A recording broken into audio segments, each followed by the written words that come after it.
बिस्मिल्लाहिर्रहमानिर्रहीम। अच्छा, पिछले लेक्चर में जो था वो हमने पढ़ा था कंजर्वेशन ऑफ एनर्जी थ्योरम।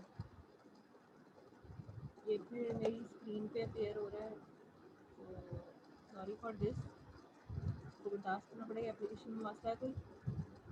अच्छा जी, कंजर्वेशन ऑफ एनर्जी थ्योरम हमने पढ़ा था और हम इस रिजल्ट तक पहुँचे थे कि टोटल एनर्जी ई जो है वो किसकी इक्वल होती है, टी प्लस बी। ठीक है, और टी हमारी क्या है, काइनेटिक एनर्जी है, तो half M B square plus B. अब वो कह रहा है कि वी एम्फोसाइज। अच्छा, यहाँ तक तो आप लोगों को मैंने डिक्टेट करा दिया था, डिपेंड ऑन टाइम। अब आगे हमने करना है कि जब हमारी जो फोर्स है वो टाइम डिपेंडेंट हो तब हमारे पास क्या रिलेशन आएगा। लिखना शुरू करें। Let the force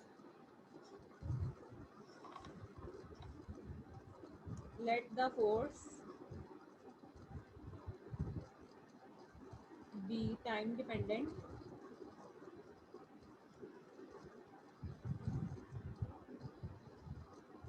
let the force be time dependent, then the definition और जो हमने रिजल्ट डिराइव किया है, then the definition E is equals to T plus B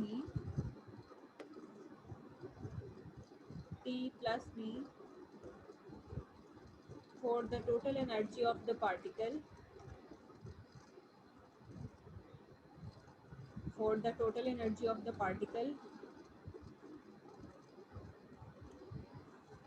can still be used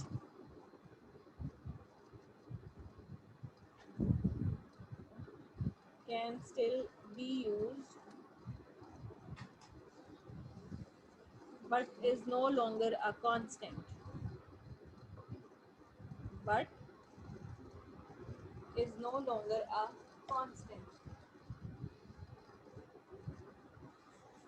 अब हम क्या करेंगे, जो हमारा जो एक्सप्रेशन है E is equals to T plus B, उसको विद रिस्पेक्ट टू टाइम जो है वो हम डेरिवेट करेंगे। तो डेरिवेटिव लेने के बाद क्या आ जाएगा, D E over D T आ जाएगा। ठीक है, ई का derivative with respect to T is equals to half M B square का derivative with respect to T plus v का derivative with respect to t। ये आ गया।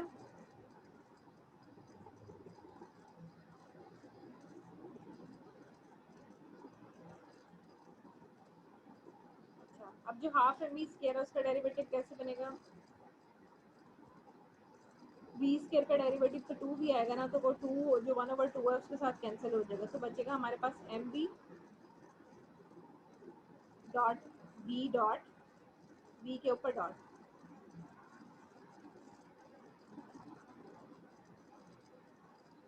Plus partial v over partial x into partial x over partial t। अब ये जो v है इसका जब हम लेंगे तो with respect to x y and z तीनों के रिस्पेक्ट से क्या आ जाएगा, डेरिवेटिव आ जाएगा। Partial v over partial x into partial x over partial t plus partial v over partial y into D Y over D T. Sorry, उधर partial X over partial T नहीं आना है, D X over D T आना है। मैं दोबारा repeat कर रही हूँ, एम वी डॉट वी के ऊपर dot plus partial V over partial X into D X over D T plus partial V over partial Y into D Y over D T plus partial V over partial V into D G over D T plus partial V over partial T आ जाएगा। अब ये जो with respect to X Y G है ये सारा जो है वो डेल ऑफ वी में कन्वर्ट हो जाएगा, यानी कि हमारे पास आ जाएगा M V dot plus del V into D X over sorry D R over D T plus partial V over partial T.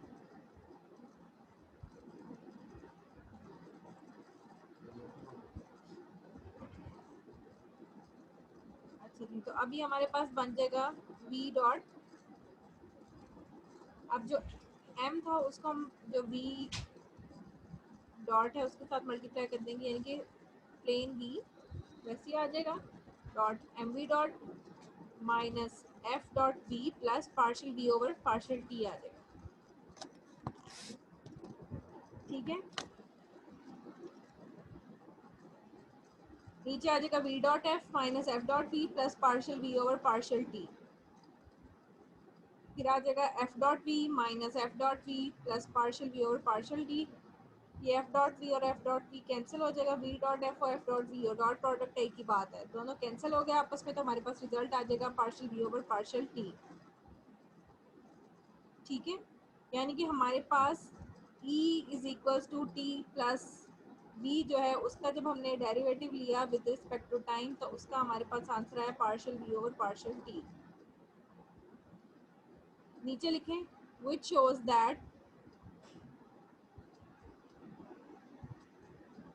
which shows that the time rate of change of the time rate of change of total energy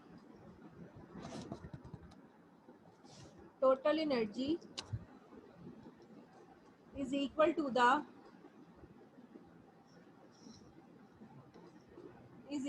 the partial derivative of v into RT, bracket में R comma T लिखें, with respect to T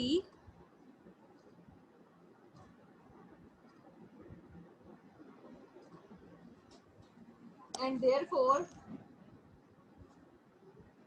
E is no longer a constant of motion।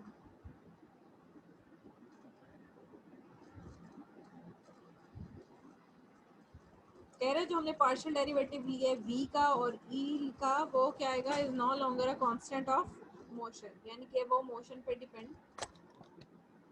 नहीं करेगा।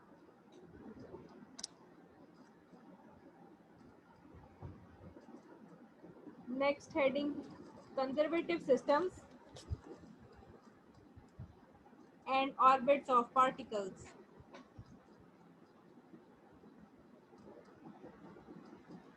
Conservative systems and orbits of particles.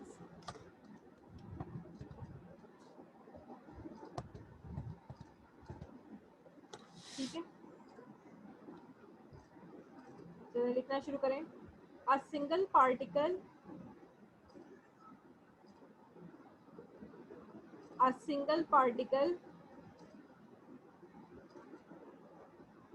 moving in a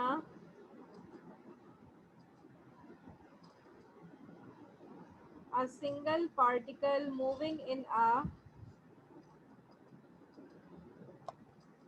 conservative field of forces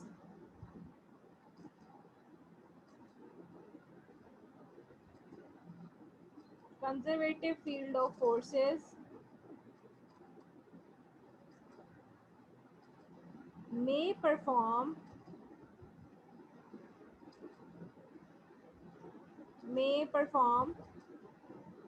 an important type of motion।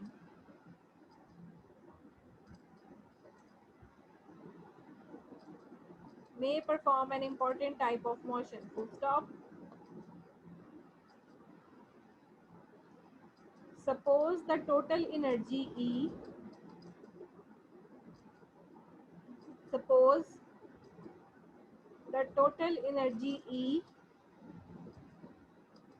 of the system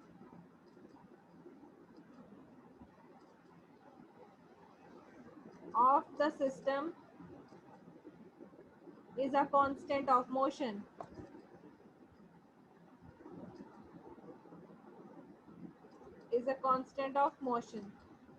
That is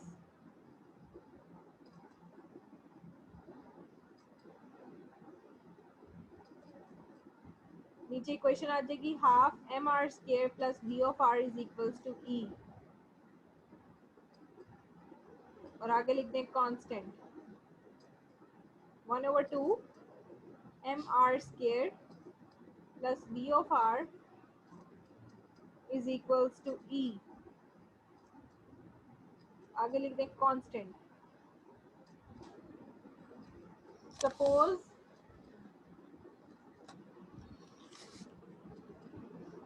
suppose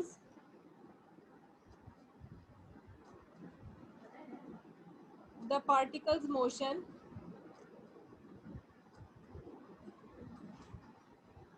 suppose the particle's motion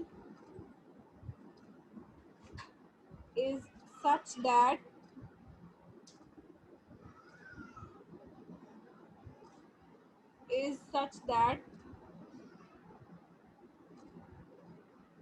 it returns to the same position.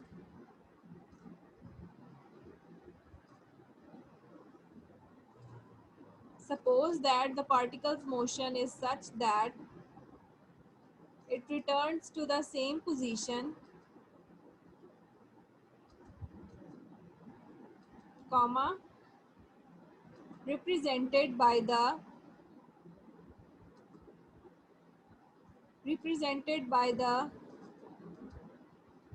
position vector r naught.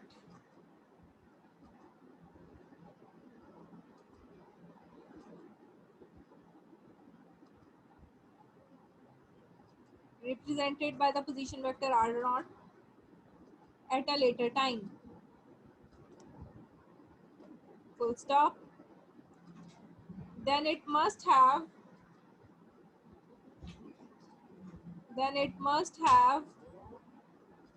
the same kinetic energy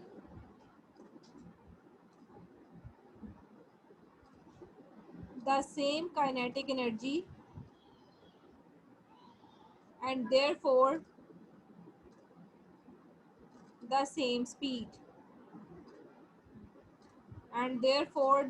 speed.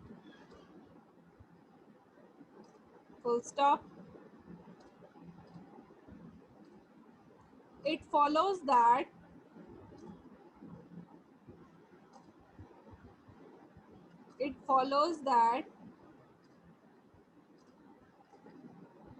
in a conservative system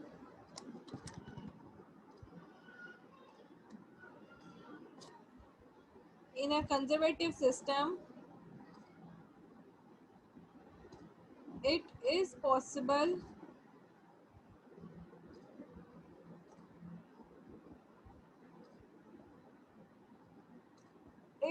possible for closed trajectories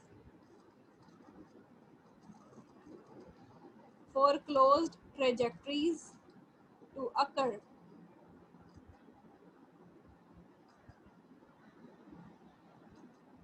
Full stop. This fact is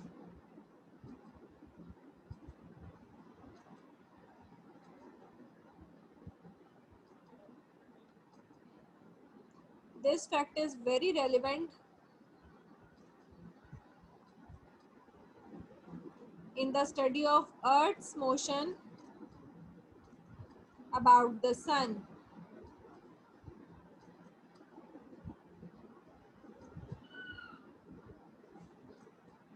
This fact is very relevant in the study of Earth's motion about the sun.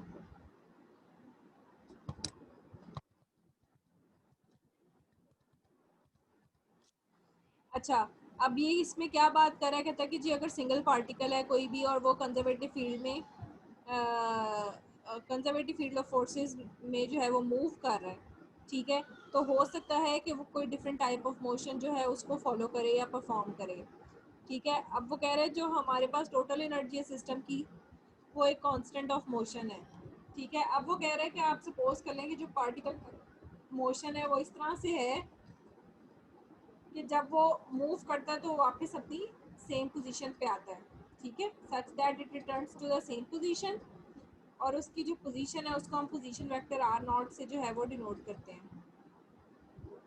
कहता है अगर वो move करके वापस अपनी position पे आता है, इसका मतलब ये है कि उसकी काइनेटिक एनर्जी है वो भी सेम है और उसकी जो स्पीड है वो भी सेम है, ठीक है। अब वो कहते हैं इससे क्या पता लगता है कि ये जो है कंजर्वेटिव फील्ड ऑफ फोर्सेस में ऐसे हो सकता है जब हमारे पास क्लोज ट्रेजेक्टरीज और क्लोज पाथ्स हो। ठीक है।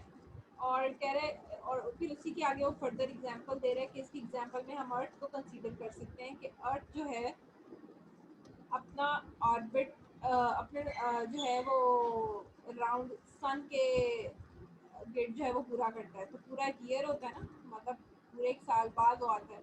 तो कह रहे हैं हम अर्थ के मोशन को स्टडी करने की एग्जांपल दे सकते हैं कि ये एग्जैक्टली रेलिवेंट है कंजर्वेटिव फील्ड ऑफ फोर्सेस में, कि अगर कोई पार्टिकल उधर मूव कर रहा है। ठीक हो गया। यहाँ तक देख लें, अगर किसी को कोई मसला मसाइल है या किसी का कुछ मिस हो गया तो मुझे पूछ लें, मैं वेट कर रही हूँ।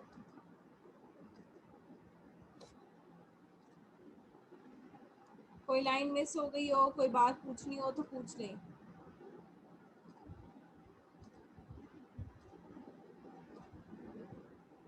लिखवाने का मकसद ये है कि आप लोगों को अच्छी तरह से चीज़ें जहन नशीन हो जाएं। ऐसे बोल बोल के तो मैं बस बता भी सकती हूँ कि खुद ही पढ़ते रहो या समझते रहो या जो भी, लेकिन लिखवा इसीलिए रही हूँ ताकि आप लोगों को चीज़ें ज़्यादा क्लियर हों। क्योंकि जब हम कोई चीज़ अपने हाथ से लिखते हैं तो वो हमें ज़्यादा देर तक याद रहती है और उसका हमारा कॉन्सेप्ट ज़्यादा क्लियर होता है।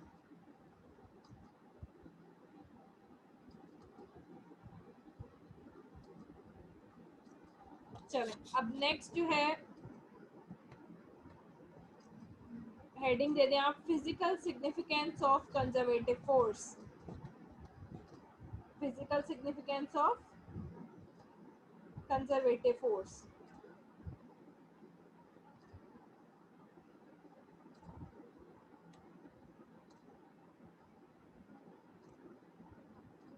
दे दी हेडिंग। चलें जी, लिखना शुरू करें।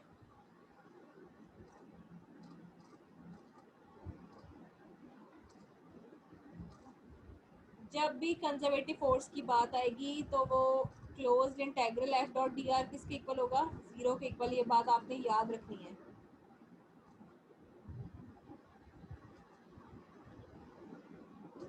चलें लिखें, for any conservative force F, for any conservative force F comma, आगे वही लिखें closed integral F dot D R is equals to zero.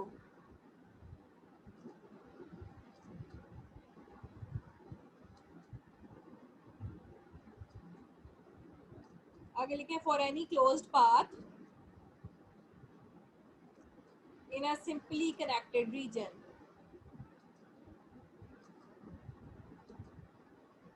कहता है कोई भी कंजर्वेटिव फोर्स किसी भी क्लोज्ड पाथ में जो हमें रिलेशन देती है वो क्या है? F dot D R is equals to zero.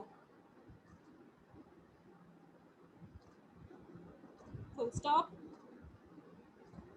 This means that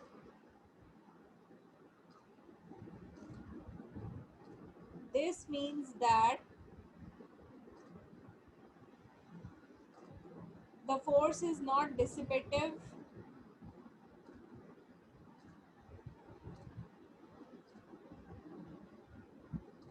the force is not dissipative, D I double S I P A T I B E,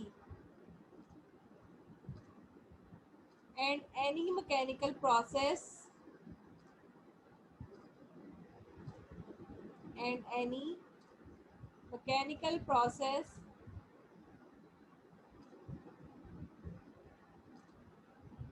taking place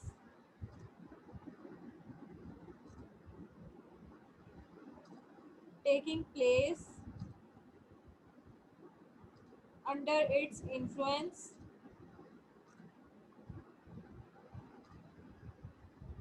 under its influence is reversible. Reversible. Reversible.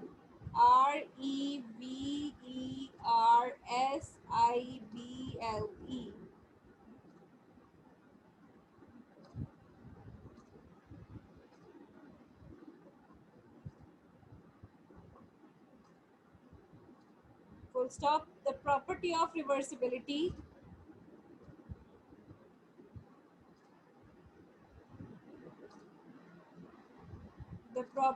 reversibility can be described as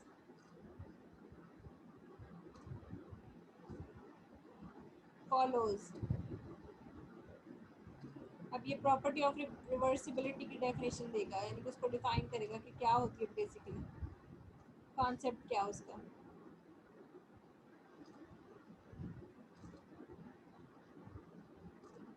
देखिए जी, if at a certain moment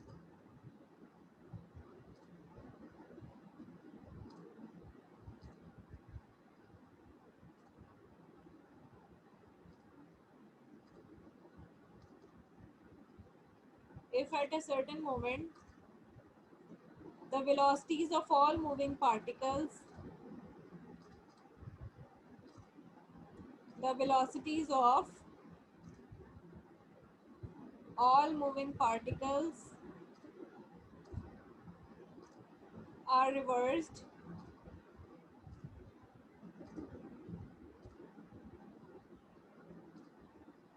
are reversed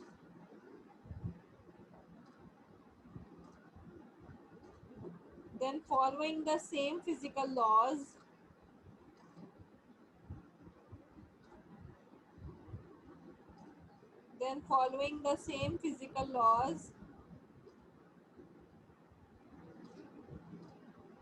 a reversible mechanical process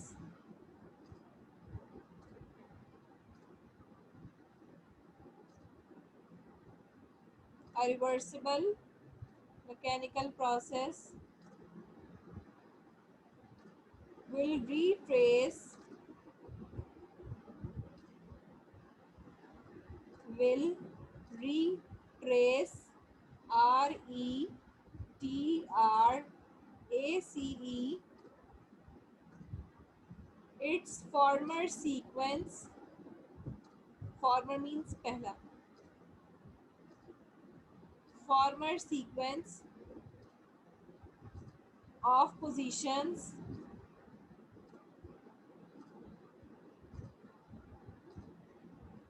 former sequence of positions and accelerations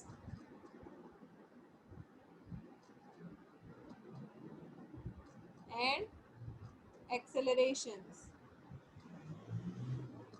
in reverse order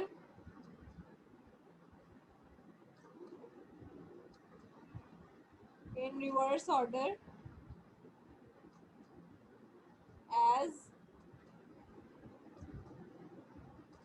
though या thou THOUGH time were running backwards.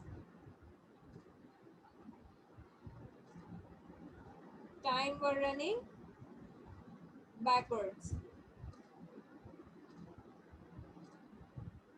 अच्छा जी, इधर वो physical significance की बात कर रहे हैं.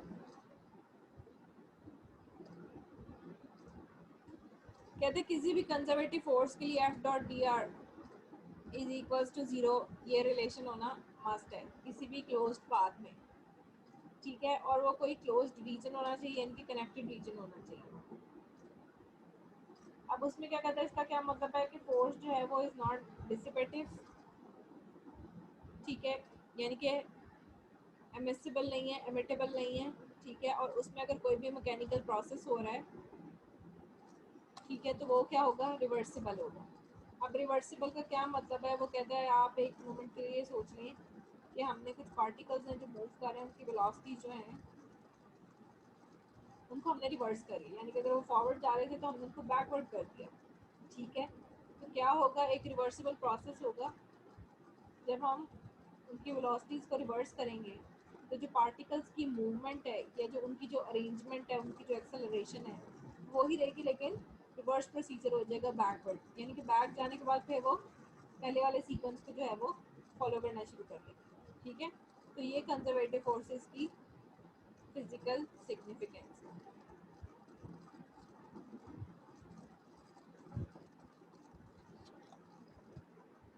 अच्छा जी, तो आज जो है वो हमने अभी तक पहले पढ़ा हमने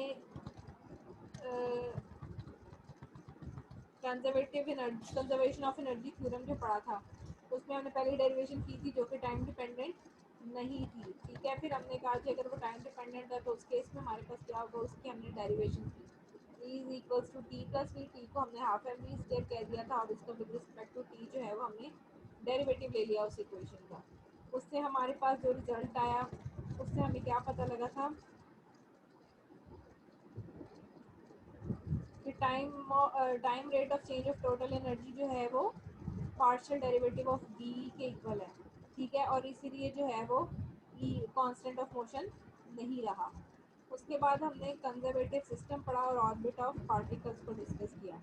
अब कंजर्वेटिव सिस्टम में वो क्या बता रहा है कि कोई सिंगल पार्टिकल है जो कि कंजर्वेटिव फील्ड ऑफ फोर्सेस में मूव कर रहा है, तो हो सकता है वो कोई स्पेशल टाइप का जो मोशन है उसको वो फॉलो करे। ठीक है, तो वो कहते हैं कि सपोज कर लें आपके पास जो टोटल एनर्जी है वो कांस्टेंट ऑफ मोशन है। आपके ऊपर जो हमने रिजल्ट कहा था उसमें हमें ये पता लगा था कि कांस्टेंट ऑफ मोशन नहीं है अगर वो टाइम डिपेंडेंट है। तो अगर वो कांस्टेंट ऑफ मोशन है, ठीक है, आप ये सपोज करें तो इससे क्या पता लगेगा कि जो पार्टिकल का मोशन है वो इस तरह से है कि जब वो मूव करता है तो अपनी पहली पोजीशन पे वापस आ जाता है, और उसका जो पोजीशन वेक्टर है उसको हम आर नॉट से जो है वो रिप्रेजेंट करते हैं। ठीक है, अगर वो पार्टिकल मूवमेंट के बाद अपनी पोजीशन पे वापस आ जाता है तो इसका क्या मतलब हुआ कि उसकी जो काइनेटिक एनर्जी है वो थ्रू आउट सेम रही और उसकी स्पीड भी सेम रही। ठीक है, और कहता है ऐसा कब हो सकता है, बेसिकली ऐसा क्लोज ट्रेजेक्टरीज के केस में हो सकता है जिसमें हम फॉर एग्जांपल अर्थ का मोशन जो है वो सन के अराउंड, उसको हम कह सकते हैं कि वो एक क्लोज पाथ है जिसको वो फॉलो कर रहा है, एक ऑर्बिट को फॉलो करता है। ठीक है ना। उसके बाद हमने फिजिकल सिग्निफिकेंस पढ़ी कंजर्वेटिव फोर्सेस की।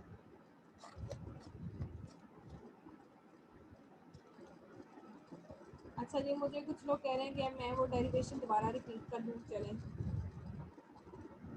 लिखें D E over D T, derivative of E with respect to T किसके इक्वल आ जाएगा, आ गया हाफ एम वी स्क्वायर है, उसका भी डेरिवेटिव ले लें with respect to T plus D V over D T आ जाएगा।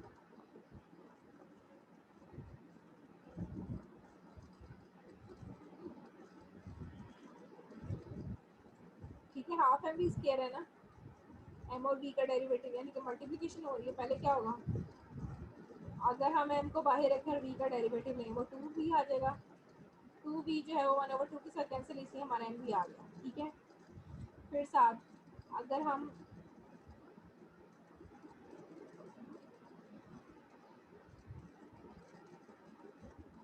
बी का नहीं लेते एम का लेते हैं डेरिवेटिव तो वो सारा क्या हो जाएगा, जीरो हो जाएगा। लेकिन और साथ हमारे पास ये वी डॉट जो है M B dot V dot, ठीक है, plus partial B over partial X into D X over D T plus partial V over partial Y into D Y over D T plus partial V over partial G into D G over D T, आगे plus partial V over partial D. अब ये with respect to X Y और T जो भी हमने इसका लिया है पार्शियल डेरिवेटिव लिया है वो सारा किसके इक्वल आ जाएगा, डेल ऑफ टी के इक्वल आ जाएगा। यानी कि हमारी क्वेश्चन बन जाएगी M V dot plus del V dot D R over D T plus partial V over partial T. ठीक हो गया, वी को आप बाहर ले आए और एम को आप वी डॉट के साथ मल्टीप्लाई कर दें तो हमारे पास बचेगा V dot N V dot minus अब जो partial V dot D R D T था वो एफ डॉट वी में कन्वर्ट हो गया plus partial V over partial. अब V dot F minus F dot V आ गया plus partial V over partial V dot F हो या एफ डॉट वी हो, बात तो एक ही है, दोनों के साइन ऑपोजिट हैं, दोनों कैंसिल हो गए तो हमारे पास खाली बचा partial V over partial V, जिससे क्या पता लगा which shows that time rate of change of total energy is equals to the partial derivative of v with respect to t and therefore e is no longer a constant of motion। चले आज के लिए इतना ही, अब कल जो है वो हम लोग डिस्कस करेंगे next topic that is about non conservative forces. अभी तक हमने कंजर्वेटिव फोर्सेस के बारे में पढ़ा, कंजर्वेशन थ्योरम ऑफ एनर्जी के बारे में पढ़ा, उसकी फिजिकल सिग्निफिकेंस पढ़ी। ठीक है। और मोशन ऑफ पार्टिकल्स और ऑर्बिट्स को हमने डिस्कस किया। ऑर्बिट्स और पार्टिकल्स को कंजर्वेटिव सिस्टम के हिसाब से हमने डिस्कस किया। ठीक है, कल जो है वो हम नया टॉपिक स्टार्ट करेंगे, that is about non conservative forces. आप लोग अच्छी तरह पढ़िएगा, जो लिखा है, जो चीज़ समझ ना आए मुझसे पूछ लीजिएगा, बाकी इंशाल्लाह कल पढ़ेंगे। कल तक के लिए अल्लाह हाफिज़।